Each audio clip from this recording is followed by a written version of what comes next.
Tathayadasmin bhavarisha jivas tapachayan vihita nasarma Padman lavate bhagavam stavangri Chayam savidyam ata ashrayema Tathayadasmin bhavarisha jivas Tapachayan vihita nasarma Atman lavante bhagavan stavangri Chayam savidya mata ashrema Atara Bhavaisha Jivas Tataras bhavaisha jivas Apachayana Vyutam Sharma Atman Lavante Bhagavan Savangi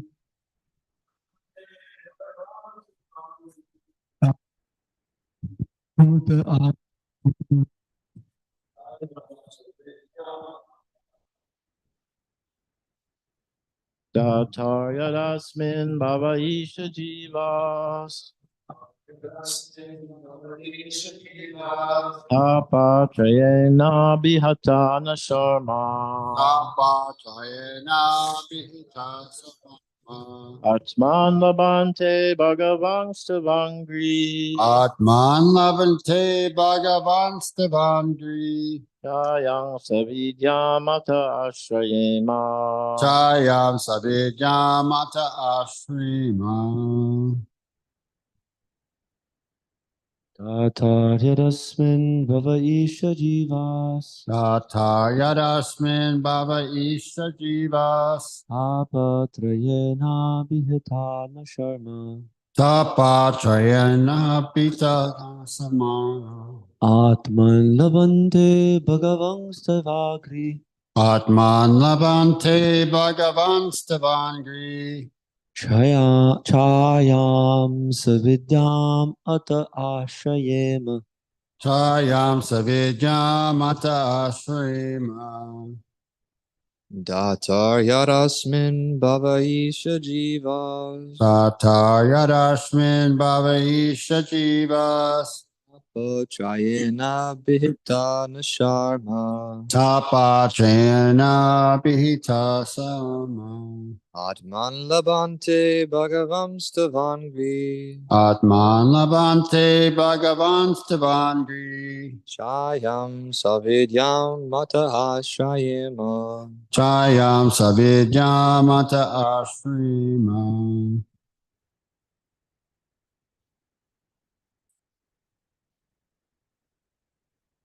Tathayadasmin Bhavaisha Jivas Pratayadasmin bhava isha jivas Apatrayena Bhihatana Sharma Tapachayana pita sama Atman Lavante Bhagavan Stavangri Atman labante bhagavan stavangri Chayam Savidyam Mata Ashrayema Chayam savidya mata ashrima Tathayadasmin bhavaisha jivas Tathayadasmin bhava isha jivas Apatrayena bhihatana sharma Tapachayena bhiyata sama Atman labante bhagavam stavangri Atman labante bhagavan stavangri Chayam sadvidyam ata ashrayema Chayam savidya mata ashrima Tata yadasmin bhava isha jivas. Tatar yasasmin bhava isha jivas. Papa trayena vihata na sharma. Tapa chena vihitas sarma. Atman labante bhagavam stavangri. Atman lavante bhagavan stavangri. Chayam savidyam mata ashrayema. Chayam savidyamata ashrima. Yata yarasmin bhava isa jivas. Tata yadasmin bhava isha jivas. Tapatrayanabhitanta sarasama. Tapa chena vihitas sarma. Atman labante bhagavim stavangri. Atman lavate bhagavan stavangri. Chayam sadvidyam ata asrameya. Chayam savidyamata ashrima.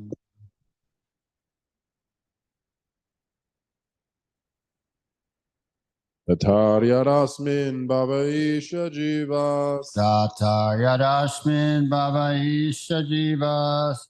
Tapatrayena bihatana sharma. Tapa trinina bihata sasarma. Atman labante bhagavan stavangri. Atman lavante bhagavan stavangri. Chayam savidyamata ashrayema. Chayam savidyamata ashrima. Tata yadashmin bhava isha jivas. Tata yadasmin bhava isha jivas. Tapa chayena vihatana sharma. Tapa chayena vihita sasarma. Atma labante bhagavam shivangri. Atman lavante bhagavan stavangri. Chayam savidyam ata ashrima. Chayam savidyamata ashrima.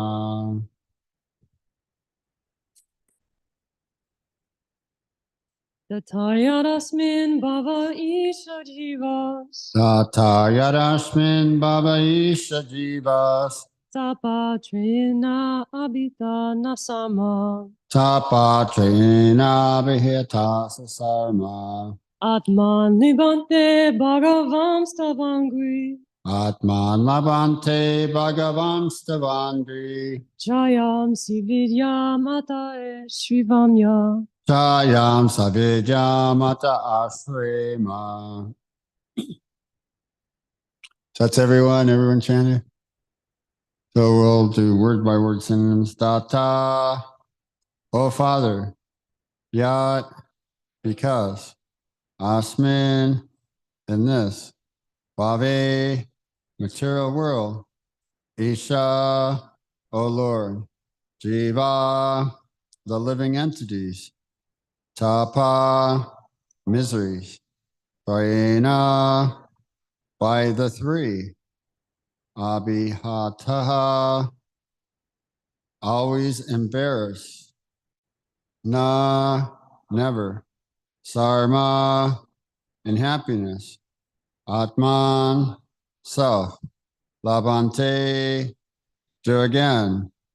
Bhagavan. O personality of Godhead. Tava. Your. Andrichayam. Shade of your feet. Savidyam. Full of knowledge. Ata. Obtain. Ashrema. Shelter. Translation and purport by His Divine Grace A.C. Bhaktivedanta Swami Srila Prabhupada.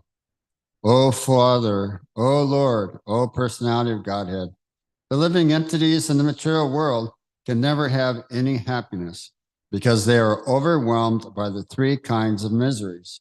Therefore, they take shelter of the shade of your lotus feet, which are full of knowledge, and we also thus take shelter of them.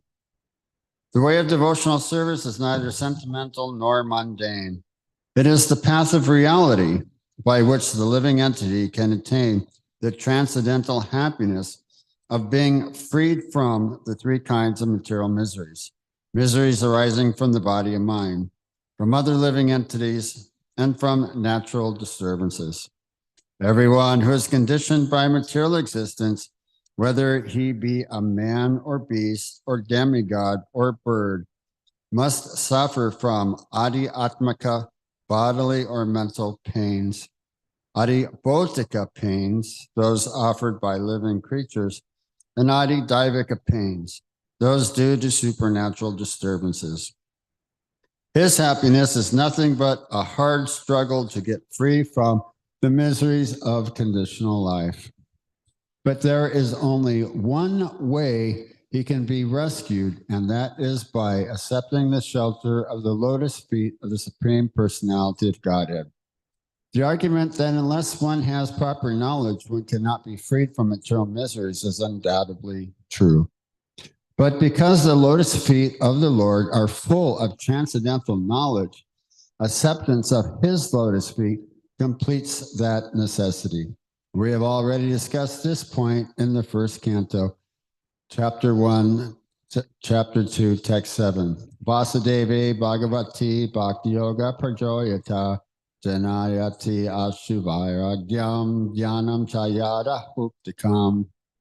There is no want of knowledge in the devotional service of Vasudeva, the personality of Godhead.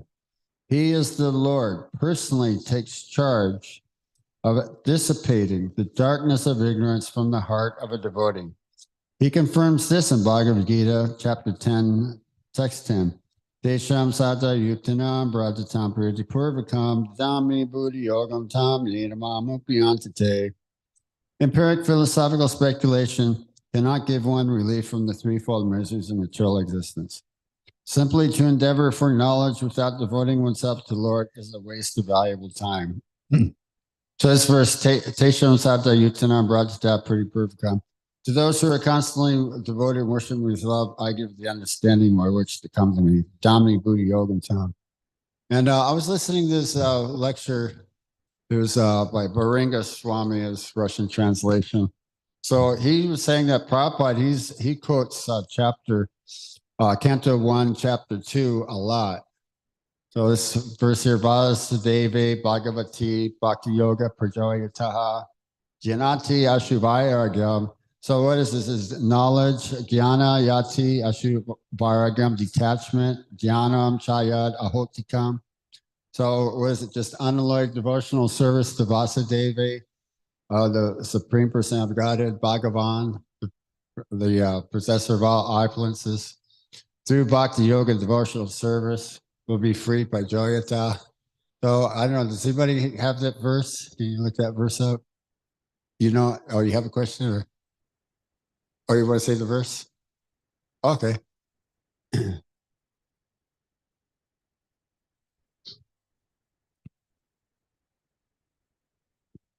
By rendering such service, such devotional service unto the personality of Godhead, one immediately acquires causeless knowledge and detachment from the world. Yeah, thank you. Yeah, that's nice. So so that's by accepting the shelter, the shade of the lotus feet of the Supreme Personality of Godhead, what Prabhupada is stating here in the purport, which is full of knowledge. So and that's another thing I looked up too, because we were working on the symbols on the lotus feet of Lord Krishna. So I kind of looked it up, kind of refreshed it. So basically what there's a conch shell, disc, lotus flower, lightning bolt, flag. It's a rod for controlling elephants. Let's see what was else. Was there a chariot? Fish. Yeah, there's a fish. Yeah, so this is nice meditation. Maharaj, did you want to say anything? Or? The knowledge that the impersonalists seek, and they're the ones who say that one has to have knowledge. Knowledge is the primary thing. That knowledge is that Aham Brahmasmi, they're spirit souls, that they're not matter, that they're different from matter. That's good. That is knowledge, but it's not complete knowledge because they lack the idea that I'm the eternal servant of Krishna. That means that I am eternally an individual I have my own volition, and my duty, my eternal duty is to serve the Lord, who's a person. So without that knowledge, they can't get very far. So therefore, it requires Bhakti Yoga, and only Bhakti Yoga can give one that knowledge that the Supreme Lord is a person. We are meant to serve him in the material world. We're meant to serve him in order to become reinstated in our proper position. And in the spiritual world, service goes on, increasing and becoming more and more blissful. All right, thank you very much for that. Yeah, so the impersonalist realization is imperfect realization. They don't have full knowledge like the Bhakta has. So yeah, only by devotional service. The lotus feet, like Prabhupada was saying here, the lotus feet of Lord Krishna is full of knowledge. So yeah, they were also discussing this, that it's a ham brahmasmi, that we're not this material body. So material concept of life and material condition of life is aham brahmeti. It's one's identification, false identification with the material body, or false identification with this specific lifetime.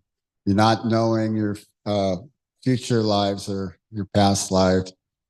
So kind of seems like the world, you kind of like dropping in on the conversation or something, but it's kind of like the world didn't exist before you were born, you know, before I was born, kind of dropped in on it, you know. Everything was all, it's all, what is it? Ugra karma. It's knowledge in the mode of ignorance. You know, they rewrote history and they don't know what the pyramids were for, who built them, or how they did it. So many speculation, you know, whether or not, you know, they can carry 10-ton blocks like that and build something within a decade, within 10 years, or the extraterrestrials built them, they built them on other planets too, or whatever. So, you know, whatever the deal is. I get Maharaj was saying that they rewrote history, that Taj Mahal was originally built by the demigods and they fabricated some other thing about it like that. So, yeah, there was a description in Mahabharata how Mayadanava built this house of illusion for the Pandavas. You know, and I was thinking about that. I saw a tutorial how to do the tiles on the floor and the cut tiles in a way to make three-dimensional designs, you know, that actually stand out, that are like three-dimensional. Yeah, it kind of looks like you want to step up on the step, you know, but they're all flat tiles. So yeah, Don was embarrassed because he accidentally fell in a pond that was disguised to look like a beautiful Persian rug. You know, it's the roses and the floral designs and everything on it. You know, they're really intricate. You know, they're really kind of spacey. You know, just kind of perspective and the backgrounds and everything that Persian rugs have. So anyways, yeah, that's what we were discussing. He was saying that Prabhupada was saying that our mind is like a bucket. And it's a bucket of all kinds of contaminated, unclean things. So through the process of hearing and chanting about Krishna and Krishna's names, then one gradually can purify the contents of that bucket like that. So, you know, they were saying, Prabhupada was saying we're a brain-giving society. They're, you know, they're talking about like in the late 70s, some cases against ISKCON and against some of the devotees about have been brainwashed. And Prabhupada's going, brainwashed? They don't have a brain. We are a brain-giving society. And he goes, yes, we're washing the stool from your brains. Right, you know, our education and our society, it kind of seems like that in the material concept of life, because that's what they were talking about. It's like, well, it kind of seems natural, you know, when you get into high school, you know, start dating girls and, you know, start, you know, going out on dates and you know, kind of think about starting a family when you finally get out of school, you know, you're going to go to college or something. But that, you know, the attraction, Prabhupada was saying the attraction for boys and girls, it doesn't require any introduction. It's something natural. Every boy and girl kind of knows this. So that's why the material, the knot, Hrida Granti, right? The knot in the heart. Hrida means heart. So Prabhupada is saying that first it starts on the sex impulse, the sex attraction, and then from there everything, manifests.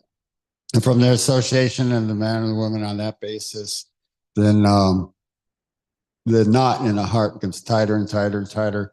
It's like you have the cows, they need a wife and some children to help with the farm, the agriculture. And so then you need a house, and then there's a mouse, and you had to get the cat. It kind of reminds me of the house that Jack built, right? We were discussing that, so many different things.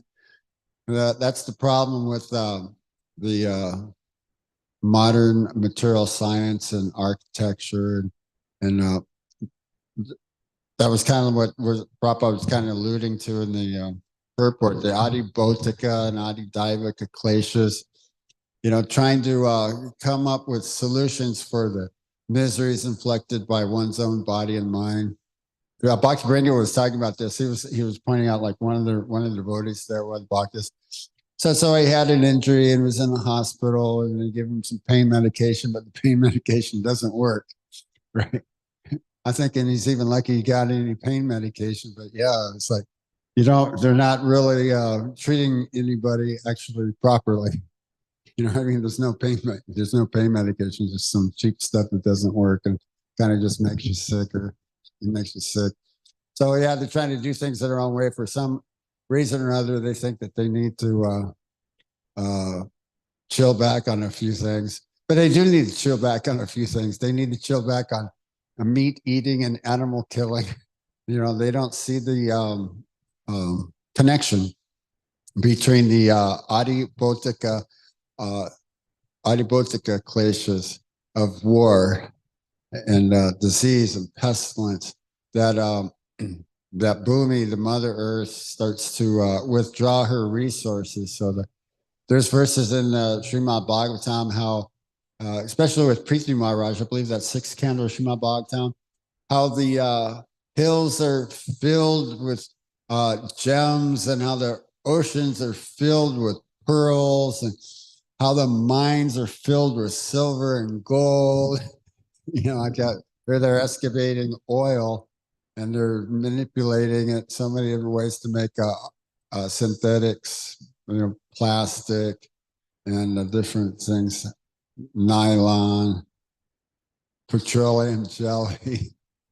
They're using a lot of things. Actually, they're saying at the atomic level, they're actually changing the atomic composition of the oil, the petroleum, to produce so many different types of items, like Dacron, and for clothing, Dacron. Oh, what's the other stuff? There's a few different varieties of stuff like that, and so that's not actually really the proper use of the human form of life. And in fact, they were talking about this. Okay, it was kind of like a quiz. Okay, what's the miseries inflicted by one's own body and mind, right? So that's Adi Atmaka Klesha, right? So it's Atmaka. So body is mind, is self. Prabhupada was explaining this. Mind is self, body self, and spiritual soul, especially spiritual soul, but it depends like what the context is. So, the actual real jiva, atma, the actual self, right? Which is through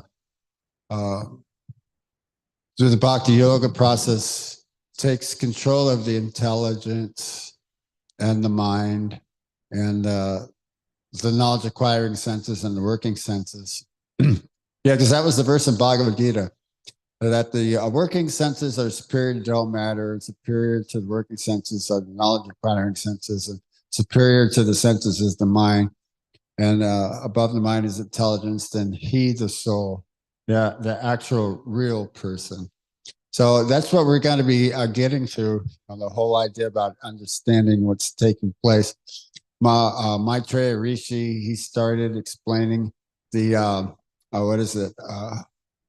Bhumi, Vayu, Agni, right? What's the verse in Bhagavad Gita? Earth, water, fire, air, ether, mind, intelligence, and false ego. Like that. So it's to differentiate what is, well, the Mayavadis, they go nadi, not this, not this, not this, not this. And they put themselves out on a limb and then cut the limb, right? And said, okay, now I do not exist, right? Not this, I'm not this, I'm not this, I'm not that, and I'm not anything at all. So that's where we say we're eternal servant of Krishna, like that, and that our whole goal is to, well, they're saying the goal of life is to become Krishna conscious and to go back home, back to Godhead eventually. Not to continue to remain in the material world, in material illusion. That would be somehow or other we have come into this human form of life. And now the human form of life is a rare opportunity that's given to the soul, to the Jivatma, to Jai Gaur Nityai Ki Jai, to become Krishna conscious in this lifetime and get out of the material world. So we discussed the material world is manifested eternally, manifest and unmanifest eternally. And so the living entities in the material world since time immemorial have been transmigrating through 8,400,000 species of life continuously, which is a process that takes millions of years. Prabhupada was even saying, even just a tree, they stand for 100 years, a few hundred years, a few thousand years. He's being punished for a certain thing.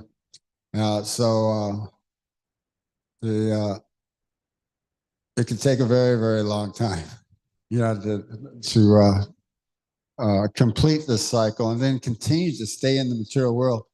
Basically, what Maitreya Rishi is going to get to, I think it's chapter 25 or so. We're already in now, chapter 5, chapter 17.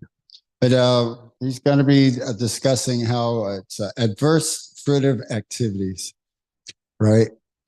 Or adverse reactions to fruitive activities. So they went to school, they were born, they went to school. I had to go through all that stuff, right? Schoolyard bully, steal their lunch money.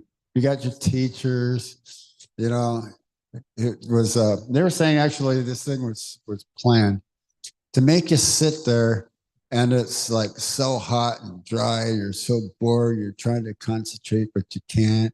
And that clock's just ticking and it's just taking forever and ever and ever just to get through this hour.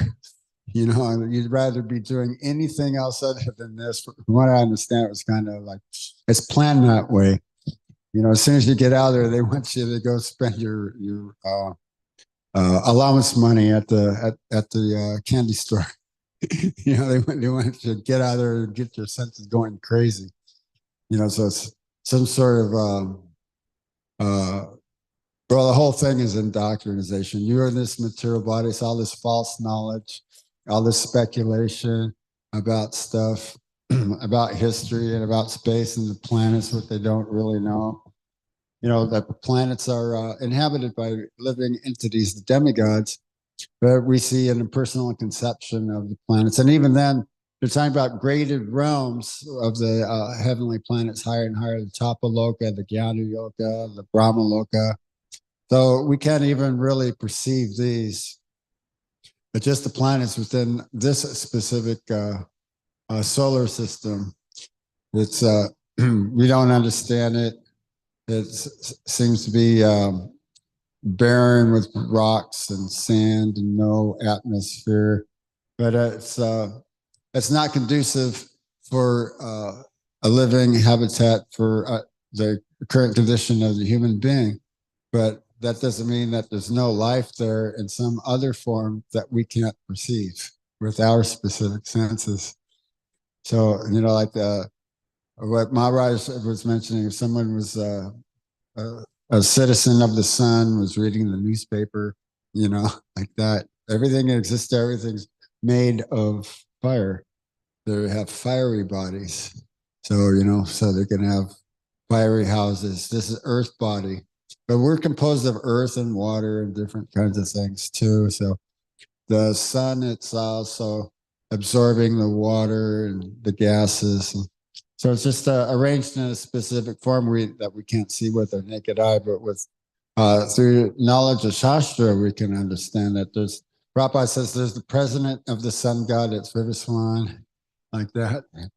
And so the different various demigods, you know, there's from all these material elements, or from the demigods that are speaking now. So that's Bhumi, right? And there's Chandra. Chandra is the demigod of the moon. The demigod of the moon controls the mind. And so there's the demigod of the water. That's Vayu, Agni, fire. Let's see, there's air and ether. So the demigods of these particular elements, they're praying to the Lord now. So then he was also talking about Adi Bautik, you know, wars. They're saying your neighbors are making a lot of noise and they're disturbing you. You know, he's talking about how he chanted his japa and he was studying, and all of a sudden your neighbors are making all kinds of obnoxious noise, disturbing the atmosphere. So, so that's Adi Bautika kleshas, miseries inflicted by other living entities. And then the Adi Daivika kleshas. Now, Deva refers to the demigods as Deva. Deva and the Asuras are the demons. So the Devas and the Asuras, or the Suras and the Asuras. So the earthquakes, right? Natural calamities, tornadoes, floods, tsunamis. Did I mention earthquakes? Let's see, tornadoes, tsunamis. Oh, what's that? Yeah, hurricanes, big giant snow blizzards. Yeah, so these are the miseries inflicted by the demigods, or what they call like act of God, or natural calamities.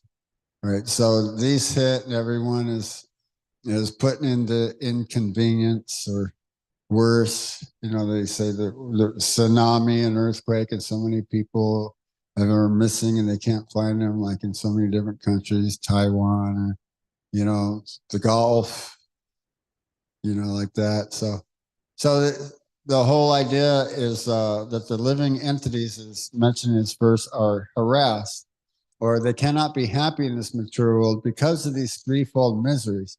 But if you become Krishna conscious, become transcendental to these threefold miseries of material existence, then you can actually be happy in devotional service.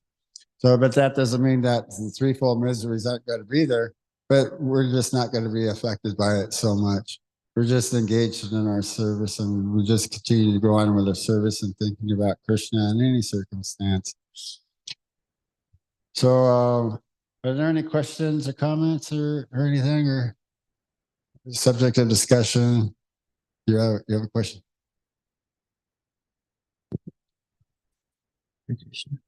Are the threefold miseries, or are they the three pains that were described? Yeah, the Adi Atmaka, Adi Bautika, and Adi Daivika kleshas. Yeah, did you read in the Nectar of Instruction? Or the Nectar of Instruction describes these three miseries. Yeah, they go into more details on that. So yeah, this is what we're talking about, the threefold miseries that we're talking about. Yeah.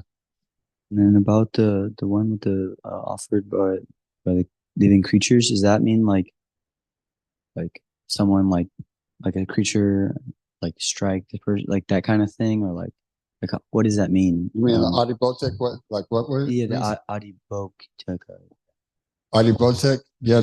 What does that look like? Miseries inflicted by other living entities. Yeah, it's just like another person, like. Yeah, another person, yeah, who harasses us or hits us, beats us up, steals from us, causes us some pain. You know, Prabhupada, Maharaj was talking about this. He was saying, you know, like we're not the material body, but, you know, if somebody went up to your coat and started yelling and screaming at you, think, yeah, what an idiot. You know, you wouldn't be so much affected by that, you know, as if he, you know, came to, you know, like that. So we're not the material body. But yeah, Adi Bautik, yeah, wars, pestilence, yeah, other living entities, yeah, you know, someone causing us some problem, you know, some what was it? difficult personalities, having to deal with maniacs. Yeah, yeah. Some people, I guess maybe you'll find out. Some people got like they're like on Tourette's on steroids or something. You know, you've seen people like that before. Man, they're turn violent in a second. Man, they're like totally schizo. You know, and they don't understand things perfectly all the time. You know, so yeah, that's disturbing. Yeah. So does that answer your question? Yeah. You have a question?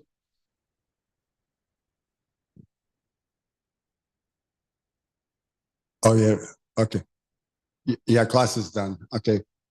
Srimad Bhagavatam class ki jai.